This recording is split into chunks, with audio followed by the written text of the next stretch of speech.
jaalala waaqayyoo ta'e jaalala keenyaaf fedha keenyaan odoo hin taane jaalala farjummaa isaatiidhaan nu jaallatee nu gargaaree baroota dhiphinaa baroota rakkinaa namni ba'ee galuu yeroo dadhabeetti isan cinne isan dachaan finyoosaa afura qulqulluutiin nu jaallatee nu gargaaree waaqayyo waaqa abboolii keenya yeroo kanaan kan nu ga'e galanni guddaan isaaf haa ta'u. Hundumaa isa dursu ijoollee Addaameef jireenya bara baraa kan ta'e diina keenya seexana Daabiloosiif qaanilee yoo kan itti ta'e namummaa foonii keenya dadhabaa yeroo tokko mallatteessan maqaa Abbaa kan Ilmaa kan Hafuura Qulqulluu waaqayyo tokko ameen.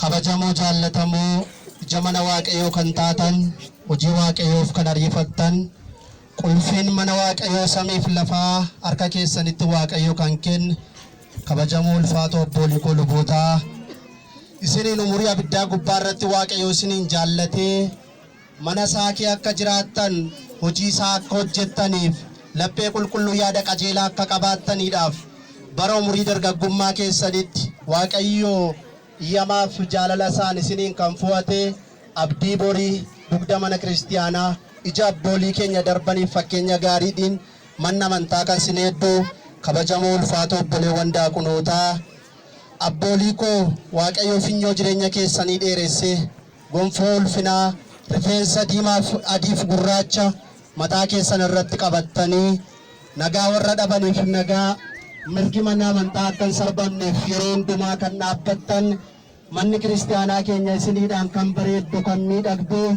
ulfinaaf kabaja guddaatiidhaan mana kiristiyaanaa kee kan deebitan kabajamoo jaallatamoo abboolii koo haadholii koo umurii keenya dargaggummaa keetti jaalatee jaalala isaatiin fedha isaatiin arjummaa isaatiidhaan isiniin jaallatee isiniin barbaadee kan mana isaa keetti kan solitti isin qabe boriidhaaf ija mana amantaa ta'uuf kan eegamaa jirtan adaraan mana waaqayyoo dabarfamee kan isinitti laatame umurii abiddaa umurii gubbaa kan jiraattan kabajamoo obboleewwan dargaggoof shamarranii ija namootaan daa'ima fakkaattanii waaqayyo garuu mootummaa isaatti kan isiniidhaan fakkeesse ijoollee daa'ima afaan dammaa yoo isin amala keeniin yoo isin qalbii keeniin yoo isin yaada keessaniin akka daa'ima kanaa hin taatan ta'e mootummaa koo seenyu ija isaan arguu hin dandeenye dhaaluu hin dandeessan kan jedhe mootummaa waaqayyootti kan fakkeeffamtan maatiin waaqayyoo hundumtuu guyyaa har'aatti kan walitti qabamtan nagaa maqaa waaqayyoo isin gaafadha akkam jirtu akkam yeroo kana geessanii akkam ooltanii ameen jaalala isaatiidhaan iddoo fagoo iddoo dhiyooti arjummaa isaatiidhaan dirree cubbuu badiisaa kee walitti nu qabee kan hin dachaane kan immoo foofne hin cinne finyoo afura qulqulluutiin sassaabee umurii qabnu irratti guyyaa har'aa kana nuuf dabalee baay'een barreen gaddaa isinii wajjiniidhaan ta'anii guyyaa har'aa eebbisamtuu kan arganiiru har'a garuu anaaf isin gidduuti carraa garaa garaatiin waamamanii baay'een isaanii carraan addunyaatti dukkanooftee gabaabbattee dhagaa boraatatanii kan ciisaa jiran waaqayyoon garuu warra du'an kee warra jiraatos hin taasisee warra gaddan kee warra gammadoo warra badan kee warra argaman warra dhukkubsatan kee warra nagaa qaban godhee jaalala isaatiin iddoo kabajamaa oobdisaatti kan walitti nu qabee maqaan waaqayyoo guddaa kan eebbisame kan galatoome nuuf haa ta'u. Ameen. Ifa guyyaa har'aa arguudhaaf abbooliin keenya baay'een dhamaaniiru. Barre darbe bara rakkinaa bara gidiraa waggaa 5,500 Addaamiif ijoollee Addaamiidhaaf dhalaa cinqirsaa du'aan sun inni barreeffamee ture. Bara baraan garbicha seexanaa bara baraanis garbittii seexanaati. Dubbattee homaa gochuu hin dandeessu jedhee Addaamiif Hewaan hin dogongorse isa tokko galaana Yordaanos Yuuriif Daanos jala dhaqee awwaalee isa kan biraa koochoo isaatii walitti rukutaa eenyu argee baasuu kan hin dandeenye ibidda Si'ool jala dhaqee dabdaabbicha kan awwaale waggaa 33 ji'a 3 booda Bizmaara 5 waraanamee Saadoor, Alaadoor, Daanaat, Roodaas, Adeera Bizmaara dhunnumaatiin safaranii gonfoo qoraattii akka mootitti kabajasii ta'a jedhanii dhiiga isaa dhangalaasaa mataa isaatti naanneessanii qoraattiin mataa isaa irraa kee hamma handhuura isaa keessa gadi darbee cinaacha isaa qaqqabuutti otoo hin jedhin jaalala mucaa namootaa argisiisuuf du'ee du'a mo'ee ka'ee waaqummaa isaatiin fannoo nagaa nuuf labsee maqaan Waaqayyoo guddaa kan eebbisame kan galatoome haa ta'u. Haadha isaa qulqulleetti Durboo Maariyaam wareegamtoota qulqulloota ergamoota haangoo kennaa isaaniin Waaqayyo kan isaaniin kabaje kabajee ulfinni guddaan isaaniif haa ta'u. Hundaa ol guyyaa har'aatti nagaa biyya keenyaa eeguudhaaf nagaa hawaasa keenyaa kabachiisuudhaaf nagaa eegdonni aanaa keenyaa marsitanii kan jirtan kabajamoo obboleessa keenya kantiibaa magaalaa kanaa obbo Daargeen hojii isaanii dhiisanii anaan na ilaallata waa'een mana amantaa waa'een kiristaanota kanaa jedhanii abbummaa fi jaalala nuuf qaban guyyaa irraa argisiisuutiin nu gidduutti argamaniiru. Hundaa ol Waaqayyoos akkasittiin walitti nu qabeef galanni guddaan isaaf haa ta'u. Ilil jenne Waaqayyoon galateeffanna. Ammallee daballee Waaqayyoon galateeffanna. Saguugoonee Waaqayyoon galateeffanna. Egaa maatii Waaqayyoo seenaan guyyaa har'aa maaf barbaachisee barumsi nuti guyyaa har'aa barannu maalidha? Walitti qabamuun kiristaanotaa maaliifidha kan jedhu barumsa gabaabaa sa'aatii nuuf eeyyamame gidduutti waliin barannaa. Macaafa Faaruu Daawit boqonnaa 59 cuftuu 60 lakkoofsa tokko irratti yaa Waaqayyoo warra jaallattee warra fo'atteef mallattoo fannoo kee laattetta jedha Daawit garbichi Waaqayyoo. Yaa Waaqayyoo warra ati jaallattee warra ati fo'attee warra ati kabajjeef mallattoo fannoo kee laattettaafi jedha. Egaa waa'een seenaa fannoo kanaa Addaam irraa kaasee Waaqayyo waadaa guddaa Addaamiidhaaf erga galeedhaan booda Addaam jannata kee qajeelummaaf gaarummaatiin jiraatu malee Waaqayyo uumaa isaa wajjin yeroo dheeraa haa qabaachuu dadhabuyyuu malee waggaa 7 fi ji'a tokkoof guyyaa 21 carraa gaarii jannata kee argateera maatii Waaqayyo. Erga waggaa 7 fi ji'a tokkoof guyyaa 21 jiraateedhaan booda seexanni afaan bofaatiidhaan itti haasee Addaamii fi Hawaanin jannata keessaa baaseera.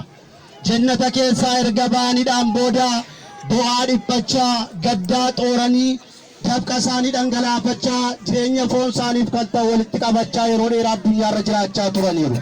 Haa ta'u malee kiristaanotaa gooftaan keenya Yesuus Kiristoos Addaam gadduu isaarraan kan ka'e Addaam boo'icha guddaa boo'uu isaarraan kan ka'e boo'icha waggaa 100 halkaniif guyyaa walitti boo'ee isaan booda Waaqayyo waadaa galeef Addaam zarii keerraa dhaladheetan akka namaatti gad of deebisee waan dhalli namaa hojjetu hundumaa cubbuurraa kana fi hojjedheetan raawwadhee fakkeenya gaarii ta'een dhufeen beenyaa du'a kee fudhadheetan iddoo kee duraatti si deebisattiin jedhe.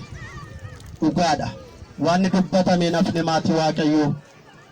Erga waadaa waggaa 5,500 xumurameedhaan booda zarii isaarraa dhufee erga dhalateetiidhaan booda Addaamiidhaan jireenya cubbuurraa jireenya qulqullummaatti erga deebiseetiin Waaqayyoos waadaa guddaa isaaf galeera kiristaanotaa. Waadaa inni gale kunis zarii isaarraa dhaladhee dhufee nan fayyisa akkuma jedhe bara haraaraa bara tokko dhufee erga dhalateetiin booda akka namaatti addunyaa kanarra oliif gadi deddeebi'ee waan dhalli namaa hojjetu hundumaa cubbuurraa kana fi hojjete waggaa 33 fi ji'a 3 barsiise addunyaa kana. Waggaa 33 fi ji'a 3dhaan booda Waaqayyo waadaa galee kana waan hin daganneetiif waggaa 33 fi ji'a 3dhaan booda fannootti dabarfamee kenname. Fannoo muka jiidhaatti bara 34 du'ee waggaa 33 fi ji'a 3 gaafa guyyaa jimaataa dabarfamee fannootti kennameedhaan booda abbooliin keenya qulqulloonni Yoosef faa dhaqanii Niqoodimoos faa deemanii dhaqanii fannoo muka jiidhaa sanarraa isa fuudhanii dhaqanii sa'aatii 11 irratti 30 asii gadi fageessanii meetira 30 laala. Eenyu tokko lafa dhaqee arguu hin dandeenye fannoo harka mirgaa jiru sana dhaqanii boolla keessa awwaalan jedha. Erga kanaan booda murtee tokko murteessan labsiidhaan jiraattonni magaalaa Yerusaalem keessa jiran hundumtuu balfa magaalaa Yerusaalem keessaa walitti qabamu hundumaa fannootu jira hubadha. fannoo gooftaa keenya Yesuus Kiristoos meetira 30 asii gadi fageessanii qotanii isa kan gooftaa keenya jalaansanii isa atticha gara harka isaa mirgaatti fannifame dhiitoosiidhaan immoo irra godhanii isa kan inni waamamu. Erga kanaan booda guyyaa tokko akkas jedhanii murteessan. Abbaan warraa ishee kun namoota Iyyaasaa wajjin daldalaa oolee guyyaa tokko iddoo galaa jiranii iddoo lafa daldalaa deeman sanatti rakkinni guddaan isaan irra ga'e jedha. Ooman dhiisellee kun rakkoollee hin qabdu. Sagalee nuuf laatera Waaqayyo isa meeshaa hin barbaanne waan ta'eetiif sagalee Waaqayyo nuuf kenne kanaayyuu walitti himne gaarii ta'a. Callisaa obsaan olaa dhaggeeffannu. Erga kanaan booda abbaan warraa ishee Tarbinoos kun iddoo daldala isaan daldalaa turan sanatti saamamanii rakkoo ulfaataan isaan irra ga'ee akka ta'an ta'anii odoo galaa jiranii waan tokko hiriyoota isaanii wajjin dubbatu turan. Unillee akka kanatti rakkannee galaa jirra. Nuyillee rakkina amma kana ga'u keessa seennee jirra. Yoona garuu haadhi warroonni keenya warri manatti hafanii jiran dhiira baranii qe'ee keenya namni biraan dhaalee yoona jireenya bareedaa ofii isaaniif jiraachaa jiru. Nuti garuu asitti rakkinaatiin dararamneerra yeroo jedhanii walitti haasaan akkas jedhe garuu Tarbinoos. Ani dhugaan isinitti hima kan keessan hin beeku malee haadha warraa koo illeeni baay'ee nana manaa. Odoo an jiraadhu baadheyyuu isheen dhiira kamii wajjin hin jiraattu jedhee dhugaa jaalala isheedhaaf qabu dubbate. Yeroo kan akkas jedhan hiriyoonni isaanii. Maali kun himmaan danda'ama? Hamma kana nuyi qe'ee gadhiisnee turre ani sittan hima illeenii isheeti jettu kana anumtii yoo fi koof dhaqee wajjin jiraadhee tan qalabatii yookaan abilii morma isheetti jiru sana fidee dogoggorsen sitti agarsiisattiin jedhe maatii Waaqayyoo hiriyyaan isaa sun. Gon kayyuu raawwate ta'uu hin qabu ittiin jedhe. Tole jedhanii yoo hidhattee ishee dogoggorsite yoo isheen immoo tole siin jette waadaa waliif qabnu yoo isheen cabsite abilii morma isheetti sana yoo isheen dabarsite siidhaaf laatte waan namammaan daldalee walitti qabe hundumaan dabarsee siidhaadhattiin jedhe. Tole jedhee karaatti bira darbee sokke maatii Waaqayyoo. Akkuma deemee mana illee ni dhaqe namichi sun mana illee ni dhaqee hojjettuu dubaraa tokko qabdi waan ta'eef naa waam isheen barbaada jennaan isheen ijoollee dhiiraatti gadi hin baatuttiin jette. Argitanii dhiiratti gadi ba'uu dandeessu isheen. Abbaa warraa isheetu addanan jiru Tarbinoos deemee jira daldalaatiif haganni dhufuutti ishee waa'ee isaaf kadhatti malee iddoo kadhannaa gadhiistee guyyaa tokkoyyuu gadi hin baate yeroo jedhu hinnee jedha namichi sun.